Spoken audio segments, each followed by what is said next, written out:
Sofía, ¿cómo estás? Buenas tardes. Buenas tardes, Pam, aquí platicando de economía contigo y con el mundo, porque fíjate que algo que a todo el mundo le consuena, dice ya, estoy cansada, en la pospandemia regresé a trabajar a una oficina, ha sido muy cansado, dime, Tina, Sí, muy cansado. trasladarte y demás. Ajá. Entonces, hay un tema ahí ahorita en parlamentos abiertos, que es este ejercicio, digamos, de democracia abierta, se supone, en el cual la sociedad, el sector empresarial, el sector del trabajador, el sector sindical y demás, pueden ir a platicar con los legisladores organizan este tipo de foros. Y ayer se inauguró, digamos, una serie de sesiones de parlamento abierto sobre la reducción de la jornada laboral. Entonces, como puedes ver, es un tema que a todo el mundo le interesa. Y de entrada, yo creo que es un tema muy popular. Prácticamente nadie que le digan, oye, ¿quieres trabajar horas acotadas y evitarte todas las horas compa que pudieran haber existido en tu historia? Pues te va a decir que sí. Hasta aquí todo muy bien. El tema es que no tan rápido y no tan fácil. Y aquí vengo un poco de guafiazo, ya ves que últimamente venía yo muy optimista. Y es que hay tres elementos que me parece importante destacar. ¿Ustedes se acuerdan que la economía mexicana y el dinamismo de nuestra economía es estar 3% por arriba del nivel de prepandemia, con una tasa de crecimiento anual del 3.6% en el primer semestre? Pues viene aunado justamente a la relación comercial que tenemos con Estados Unidos, principal mercado del mundo, principal economía por tamaño del mundo, y pues obviamente la economía norteamericana, que ha tenido buen dinamismo en este año, pues ha jalado las exportaciones de México en un entorno donde hay mucha apertura comercial. Todo esto tiene todo que ver con las 40 horas, porque justamente parte de este dinamismo económico, de este incremento en la formalidad laboral muy lento, pero ahí vamos, tiene que ver justamente con esta vinculación comercial, porque pues eso ha incrementado las inversiones en grandes plantas, en fábricas muy grandes que generan empleo formal y que permiten que la economía pues tenga este dinamismo a través de más empleo formal con cierto nivel salarial, con prestaciones, con vida sindical, sobre todo en el ámbito automotriz, derivado de las cláusulas del TEMEC.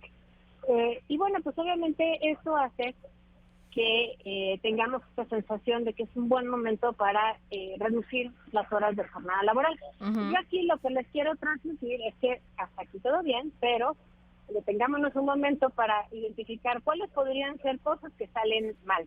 La primera es, estamos casi a punto del nivel prepandemia en términos de productividad, es decir, ¿cuántas horas le metes para producir lo que produces? Bueno, pues estamos casi a nivel prepandemia a nivel nacional, pero cuando te vas a revisar a nivel estatal, pues tienes una productividad muy baja en el sureste mexicano. Por ejemplo, el promedio nacional, y estos promedios siempre nos sacan un poquito, digamos, los parámetros de lo más y lo menos, es producir 147 pesos por hora trabajada. Digamos, el valor de lo que produce una mexicana, un mexicano promedio es de 147 pesos por hora trabajada, pero en el sureste mexicano tenemos una productividad que va pues hasta 65 pesos en Chiapas, 73 pesos en Oaxaca, 75 pesos en Tlaxcala y 75 pesos en Guerrero. Es decir, estamos hablando que se genera la mitad del promedio nacional en el sureste mexicano por hora trabajada.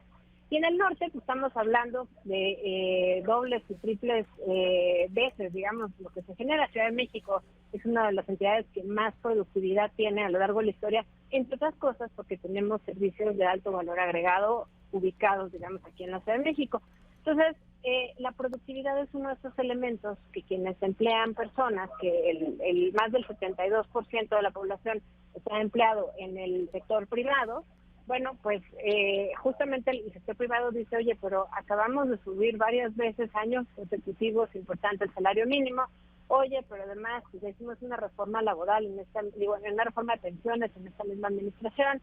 Oye, pero además ya hicimos una reforma de outsourcing. Y obviamente estos son costos que se van incrementando. Quienes me escuchan, antes de que se enojen y me digan que estoy hablando a favor del capital y no del trabajador, lo que quiero transmitirles es que es muy importante sumar justamente el diálogo a los sectores productivos. Pues justamente si el 72% de la población ocupada trabaja en el sector privado, pues por lo menos habría que voltear a ver y preguntar dónde están sus plantas y si vale la pena hacerlo de tajo, si vale la pena hacerlo pues sector por sector, porque no olvidemos, Sam, y aquí me regreso a la parte de por qué la apertura comercial es relevante en todo esto, que el 22% de nuestra economía, de todo lo que producimos a nivel nacional, está en las manufacturas. Y las manufacturas, pues en muchos casos son plantas intensivas en mano de obra y eso puede representar incrementos importantes en el costo, porque van a tener que contratar en algunos casos, pues una persona más para un turno más.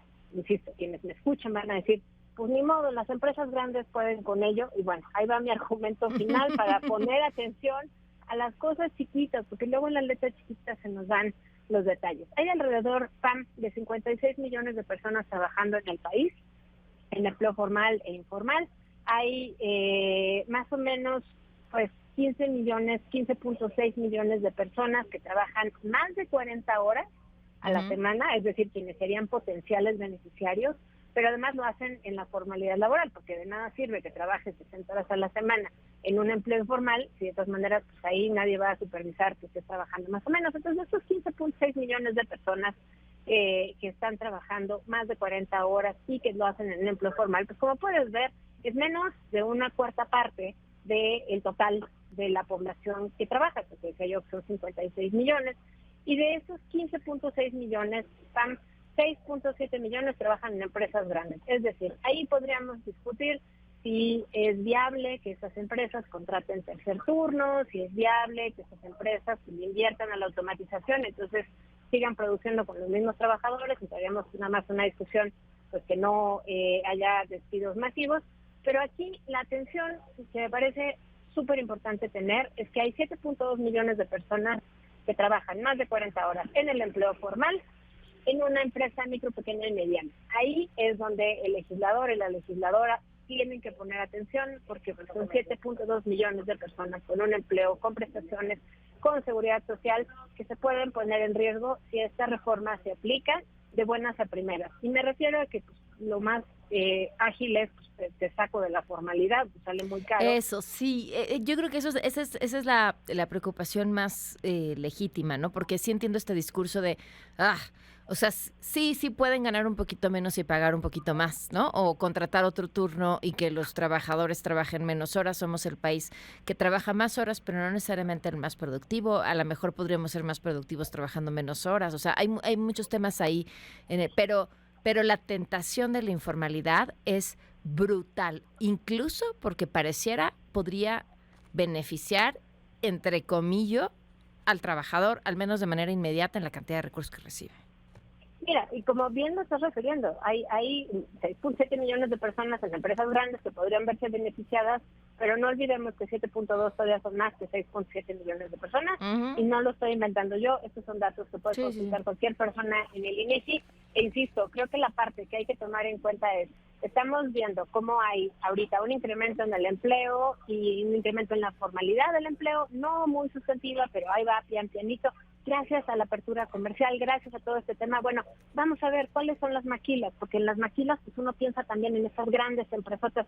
Hay maquilas chiquitas, hay cadenas integradas de suministro, hay empresitas que le dan venta de tornillos de cierto tipo a una empresa mediana, y la empresa mediana arma la autoparte y se la vende a la empresa grande. Entonces, ese diálogo me parece que es importante tenerlo. Creo que el hecho de que haya crecimiento económico tiene que tener por fin último mayor prosperidad para todas las personas, pero no tenemos que perder este punto de vista, que es el de las MIPYMES, que no es menor y que sobre todo pues estamos en un momento de crecimiento. Tal vez vale la pena tener esta conversación ahorita, pero yo sugeriría que no fuera de un plumazo y sin un periodo de transición y sin discutir elementos adicionales como el Sistema Nacional de Cuidados, que tiene que ver, pues tenemos dos grandes problemas en la economía.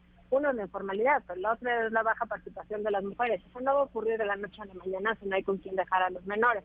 Necesitamos hablar de que si se llenan la boca los legisladores, las legisladoras, con que esta reforma va a permitir mejorar la salud mental, está muy bien, pero entonces invirtamos también recursos en la seguridad, en la salud pública, en los medicamentos y sobre todo en la salud mental, que está ahorita a unos niveles pues, de una cuarta parte de lo que tendría que estar en términos de gasto. Ya no digas en términos de eficiencia del Estado, pero en términos de gasto estamos gastando una cuarta parte que tenemos que gastar. Son muchos temas que se van, digamos, intersectando. Yo entiendo la importancia de tener esta discusión, entiendo lo que dices, somos el país que más horas pompa trabaja, pero también somos el país que más horas no pompa trabaja. Y yo creo que ahí necesitamos revisar, sí, cómo hacer que la productividad incremente. Eso pues pasa por la innovación, por invertir en ciencia y tecnología, que hemos visto que las inversiones del Estado mexicano en tecnología han caído. Y hay muchas partes que necesitan ver comprometido, pues donde ponemos la boca, ponemos la cartera y sobre todo pues vamos a trabajar todos con sector privado, legisladores, gobierno y demás. Claro. Pues Sofía, como siempre, muchísimas gracias. Te mando un fuerte abrazo. Un fuerte abrazo, hasta luego. Gracias, vamos a una pausa y volvemos.